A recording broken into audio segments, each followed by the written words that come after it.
Hi, I'm Sam. JB. We're gonna tear apart this car because magazines. So, not really planned, not really what we normally would do, but we've got it, so we're gonna take the opportunity. We're gonna go over pulling apart literally everything out of the interior of this car so we can put a different interior in it. Follow along.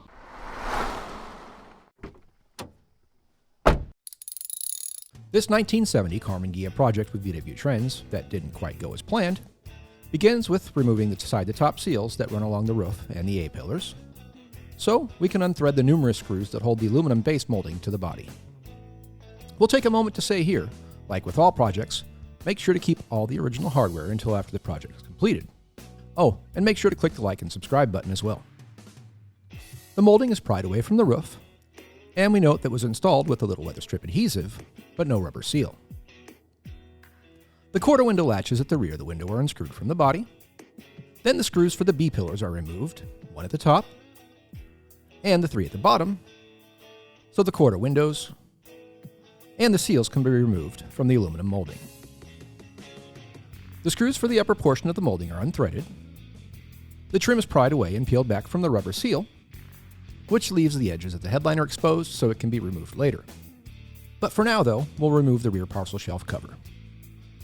While the seals and trim were being removed, we also removed the aftermarket front seats, unbolting them from their various mounting points and getting them out of the way. Next, the window cranks and door release lever covers were removed, so the door panels could be popped off and removed as well. Inside the car, some decorative screws at the rear of the quarter panels are unthreaded, so the rear quarter panels can be removed. Then, behind the seat, we start removing the old carpeting. The rear seat backrest screws are unthreaded, so the backrest can be removed. The rear seat bottom follows, and we continue removing the old carpet pieces. At the front edge of the door sill, the heater vent is unscrewed and pulled out of the heater channel. The flap is pulled back so we can access the control table, and it is popped off so we can remove the vent. The seatbelt retractable mechanism is unbolted, along with the upper pivot mount, and the screws for the door sills are unthreaded so the door sills can be removed, along with some more loose pieces of carpet.